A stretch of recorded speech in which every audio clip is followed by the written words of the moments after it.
はい、皆さんこんにちは。今日めっちゃ面白い話になりそうな予感。最近、大門正幸教授の研究にハマってるって話してたよね。意識とか魂とかめっちゃ気になるんだけど、どんな研究してるの？お、いいね。大門教授めっちゃすごいよ。中部大学とバージニア大学の客員教授で、意識や心、魂が体を超えて存在するみたいなテーマをがっつり研究してる。過去性記憶とか臨死体験とかフィリップ実験とか、ほんと鳥肌立つ話ばっかり。きっかけは教授の専門が言語学なんだけど、言語って脳だけで動いてるわけじゃないんじゃないかって疑問から始まったらしい。例えば脳梗塞で失語症になった人でも、言いたいことの核みたいなのは残ってるって話があって、脳だけじゃ説明つかないなって。教授自身外国語話すとき、頭ではもっと考えてるのに言葉に出せないみたいな経験があってさ、そこから意識って脳を超えてるんじゃないかってハマったんだって。あと、学生の人生相談やってた時、悩みに答えるのに自分の経験だけじゃ足りなくて、いろんな本を読み漁ったんだよね。そこで飯田文子先生の生きがいの創造って本に出会って、臨死体験や生まれ変わりの話が出てきて、死が終わりじゃないとしたら、カルマみたいに行動が返ってくるならって視点が人生をよりよく生きるヒントになるって思ったらしい。それが研究のスタートだよ。うわー、めっちゃ深い。過去性記憶ってどんな感じの話なの？うん。過去性記憶めっちゃ面白いよ。大門教授の研究だと、過去性記憶持つ子供の6、7割くらいが前世で非業の死を遂げてるんだって。殺されたり事故で亡くなったりみたいな。あと8割くらいがアンフィニッシュドビジネス、つまりやり残した仕事があるケースが多い。例えば幼い子を残して亡くなったお母さんの記憶を持つ女の子が、なんでこの子たちを置いて死ななきゃいけなかったのって強い思いを語ったりするんだ。そういう強い思いやトラウマが忘れるはずの記憶を今世に持ち越してるって考えらしい。子供たちが過去世の話をするのは、言葉が発達する2歳くらいからで、7歳くらいで話さなくなることが多いってデータもあるよ。で、面白いのが、教授が遺言、ゼノグロッシーって現象も研究してる点。催眠状態で知らないはずの言語を話すってやつ。ある日本人女性が催眠でネパールの村長だった前世の記憶を語って、ネパール語みたいな言葉を話し出したんだって。ネパール人の人類学者に音声チェックしてもらったら、本当にネパール語。彼女、ネパール語なんて学んだことないし、ネパール人の知り合いもゼロ。嘘判定機でも本当って分かった。これ、意識や魂が肉体を超えてる証拠になるんじゃないかって教授は考えてる。そこから魂の生まれ変わり、つまり意識が体を超えて存続するって説を支持してるんだ。だってもし宇宙の記憶の貯蔵庫アカシックレコードみたいなのにアクセスしてるだけなら、なんで特定の人の記憶に集中するの？特に世間的にいい人生じゃない人の記憶を選ぶのは不自然だよね。野球選手に憧れてその記憶ならわかるけど、全く縁のない人の人生を詳細に語るのは、意識が体を離れても続いて新しい体に宿るって方がしっくりくる。アメリカのジェームズ・ライニンガー君のケースがすごいよ。第二次世界大戦のパイロットの記憶持ってて、両親をハワイのピンクのホテルで見たって言ったんだ。調べたら両親がそこで子供を持とうって話してた時期があった。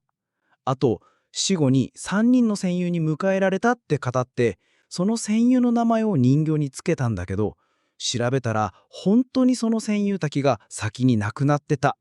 肉体がない状態の記憶がこんな詳細に語られるなんて、意識の存続を考える方が自然だよね。めっちゃ鳥肌。臨死体験 NDE ってのもやってるんだよね。どんなの？うん。臨死体験もめっちゃ面白いよ。大門教授の研究だと、心臓が止まったり脳活動が停止した人がその間の経験を語る現象。昔は医者が脳の異常って決めつけて精神科に回すこともあったんだけど、看護師さんにはそういうことあるよねって受け入れる人が多かったんだって。転機は1975年にレイモンド・ムーディーが150人の臨死体験をまとめた本を出したこと。自分の体験と同じって共感する人が増えて、医学界でも研究が本格化した。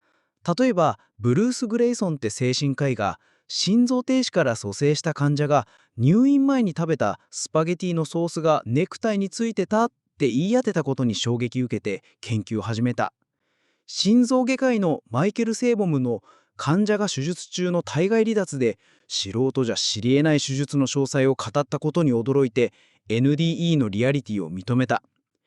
NDE の核はライフレビューと光との開口だよ。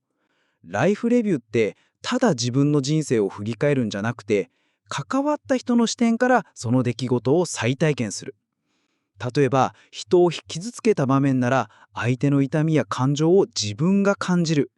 逆に愛ある行動をした時は相手が感じた愛をがっつり感じる。その結果自分の行動が他人にどう影響したかを実感して、みんなつながってる、愛ある行動が大事って心から学ぶ。この全てがつながってるって体感が人生観をガラッと変えるんだ。宇宙飛行士が地球を見て感じるオーバービューエフェクトやサイケデリック体験とも似てるって言われてる。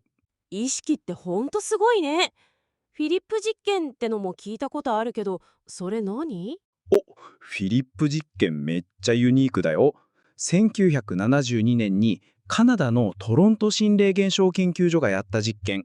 高齢会で起きるラップ音やテーブルが動く現象を実在しないフィクションのキャラで霊感ない普通の人たちで再現できるかってやつ。メンバーの一人が17世紀イギリスの貴族、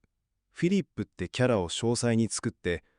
8人で1年間週1で集まってフィリップを意識で作り上げた。暗い高齢会じゃなくて明るくリラックスした環境でやってたら、ある日テーブルが振動して誰も押してないのに動いた。フィリップに話しかけたら大きなラップ音が響いた。その後もフィリップは登場してラップ音で「はい、いいえ」って会話できるようになった。テーブルは宙に浮いたり、夏休みにはメンバーの家でポルターガイスト現象も起きた。別のグループでリリスって別のキャラでも同じ現象が起きた。数学者のロバート・ジョージ・オーエンさんが誰でもこの現象を起こせるって言ってるよ。これ、意識が物理現象を引き起こす可能性を示してる。チベット仏教のタルパや日本のコックリさん、西洋のウィージャ版も似たメカニズムかもしれない。意識ってコントロールしてるようで、実はプロセスみたいなもの。そこから死や存在の見方も変わってくるんだ。でさ、大門教授の話で心に残ったのが、岐阜さんを家で見とった話。コロナで病院の面会が制限されてたから、家族と相談して最後は家でって決めたんだって。家族は最初は不安だったけど、教授が研究で学んだことや看取りの本を見せて、死は終わりじゃない、おじいちゃんの魂は元気だよって伝えた。全員揃ってる時に岐阜さんが旅立ったんだけど、みんなでありがとうって感謝伝えた。悲しみもあったけど、それを超える愛のエネルギーみたいなものを感じたんだって。普段照れくさくて言えない感謝を思い出振り返りながら伝えられて、命のバトンを受け渡す。家族が一つになる温かい感覚だったって。めっちゃ心温まる話。死が終わりじゃないって考え、どう人生に影響すると思う？死をプロセスとして捉えると人生の見方がガラッと変わるよ。大門教授の研究だと、亡くなる時の意識が次の死に影響するって。例えば、前世で撃たれた場所に朝がある子や、死ぬ時に仏様を持って次の章で前世の妻と再会したケースもある。清水さんって人の話も、亡くなったお父さんと生まれ変わりで再会したってやつで、死が終わりじゃないって実感するよね。死は最大のミステリーであり、アドベンチャーだよ。見送る側も見送られる側も、死をプロセスとして意識や魂が体を超えて存続するって理解すると、恐怖が減って愛ある看取りができる。それが残された人の人生も豊かにする。教授の本生まれ変わりを科学史やホームページもめっちゃ面白いから、興味あったらチェックしてみてね。いやー、こうやって話してるとほんと人生考えちゃうね。いや、マジで面白い話だった。みんな、教授の本絶対見てみてね。